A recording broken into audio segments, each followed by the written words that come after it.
AP liquor scam లో SIT charge sheet దాఖలుపై focus పెట్టింది. ఈ నెల 20లోగా ప్రాథమిక చార్జ్ షీట్ వేసేందుకు రెడీ అవుతోంది. ఈ కేసులో మొదటి అరెస్టు జరిగి 90 రోజులు కావస్తుండటంతో చార్జ్ షీట్ తప్పనిసరి. లేదంటే ఈ కేసులో అరెస్ట్ అయిన వారికి బెయిల్ మంజూరు అవుతుంది. వారికి బెయిల్ మంజూరు కాకుండా ఉండాలంటే చార్జ్ షీట్ దాఖలు చేయటం మస్ట్. దీంతో చార్జ్ షీట్ వేసేందుకు సన్నాహాలు చేస్తోంది సిట్.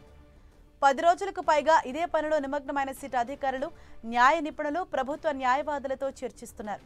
ఎవరెవరు సూత్రధారులు, పాత్రధారులు అనే దానిపై పక్కా ఆధారాలతో పాటు టెక్నికల్ సాక్ష్యాలతో కోర్టులో ఛార్జ్షీట్ దాఖలు చేయనున్నట్లు తెలుస్తోంది. ఎక్సైజ్ శాఖ అధికారులు, గత ప్రభుత్వ పెద్దలు, వైసీపీ నాయకుల పాత్రపై కూడా ఇప్పటివరకు లభించిన ఆధారాలు సమర్పించబోతున్నట్లు తెలిసింది. ఏపీ మద్యం కుంభకోణంలో ఇప్పటివరకు 200 మందిని విచారించింది సిట్. ఇందులో ఇప్పటివరకు 40 మందిని నిందితులుగా చేర్చింది. రాజ్ కేసిరెడ్డితో పాటు మాజీ CM Jagan secretary Dhanunjaya Reddy, YCP నేత చెవిరెడ్డి భాస్కర్ రెడ్డితో పాటు 9 మందిని అరెస్ట్ చేసింది. సాక్షులు, అనుమానితులను 200 మందికి పైగా విచారించింది. ఈ కేసులో భాగస్వామ్యం ఉన్న 10 మందికి పైగా విదేశాలకు పారిపోయారు. ఈ కేసు విచారణలో 3 నెలలకు పైగా సిట్ సేకరించిన ఆధారాలు ఈ నెల 20లోగా విజయవాడ ఏసీబీ కోర్టుకు చేరనున్నాయి.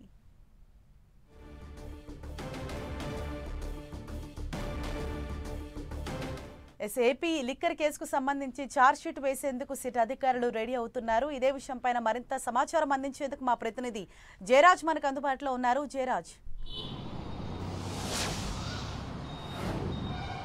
హరీష, మద్యం కుంభకోణంలో ఛార్జ్షీట్ దాఖలు చేయడానికి సిట్ యంత్రాంగం సిద్ధమవుతుంది. ఈ నెల 20వ తేదీన ప్రాథమిక ఛార్జ్ షీట్ని దాఖలు చేసే అవకాశం ఉంది. దీనికి సంబంధించిన కసరత్తు అంతా కూడా పూర్తవుతుంది. ఇప్పటికే దీనికి సంబంధించి సుదీర్ఘంగా విచారణ కొనసాగిస్తున్న సిట్ బృందం దాదాపు ఇప్పటి వరకు కూడా 200 మందికి పైగా విచారించింది.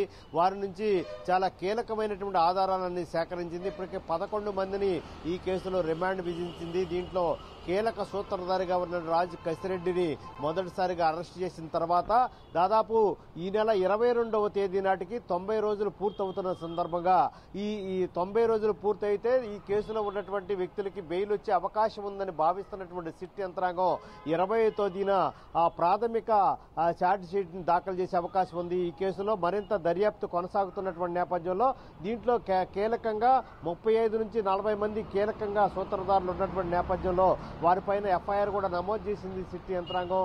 ఈ నేపథ్యంలో 11 మందిని ఇప్పటి వరకు కూడా రిమాండ్ విధించింది. మరికొంతమంది కోసం గాలింపు చర్యలు, అదేవిధంగా విచారణ కొనసాగుతున్నటువంటి ఇలాంటి పరిస్థితుల్లో 90 రోజులు పూర్తవుతున్నటువంటి నేపథ్యంలో వారికి బెయిల్ వచ్చే అవకాశాన్ని కూడా లేకుండా చేయటం కోసం ప్రాథమిక ఛార్జ్ షీట్ ని కోర్టులో దాఖలు చేయడానికి ఏర్పాట్లను కూడా చేస్తా ఉంది. మరొకవైపు దీంట్లో సీనియర్ రిటైర్డ్ ఐఏఎస్ అధికారిగా ఉన్నటువంటి రజిత్ భార్గవ్ను కూడా ఈ వారంలో సిట్ యంత్రాంగం సుదీర్ఘంగా విచారించింది. ఆయన నుంచి కీలకమైనటువంటి సమాచారాన్ని రికార్డు చేసింది. అదేవిధంగా మాజీ రాజ్యసభ సభ్యులు విజయసాయిరెడ్డిని కూడా రెండవసారి విచారణకు పిలిచింది. ఆయన ఈ వారంలో విచారణకు వస్తారని చెప్పారు. ఇలాంటి నేపథ్యంలో దీంట్లో కీలకంగా ఎవరైతే ఉన్నారో వారందరిపైన పూర్తి స్థాయిలో నిఘా పెట్టారు. వీరికి పూర్తి స్థాయిలో ఎక్కడెక్కడ ఉన్నారు దీనికి సంబంధించిన కీలకమైనటువంటి ఆధారాలను కూడా సమకూర్చినటువంటి నేపథ్యంలో సిట్ యంత్రాంగం రాబోయే కొద్ది రోజుల్లోనే దీనికి సంబంధించి పూర్తి స్థాయి ఛార్జ్ షీట్ దాఖలు చేయడానికి కొంత సమయం పట్టేట అవకాశం ఉన్నటువంటి నేపథ్యంలో ప్రాథమిక ఛార్జ్ షీట్ ని దాఖలు చేయడానికి ఏర్పాట్లను కూడా పూర్తి చేస్తుంది.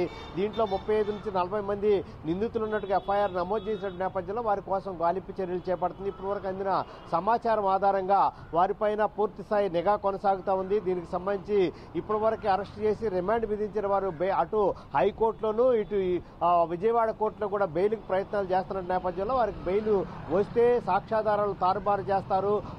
వారి ప్రభావం ఈ కేసు పైన తీవ్రంగా ఉంటుందని భావిస్తున్నటువంటి సిట్ యంత్రాంగం వారికి బెయిల్ రాకుండా చేయడం కోసం ఈ నెల 20వ తేదీన ప్రాథమిక ఛార్జ్ షీట్ దాఖలు చేసేటటువంటి అవకాశం ఉంది. Harisha, thank you Jayaraj.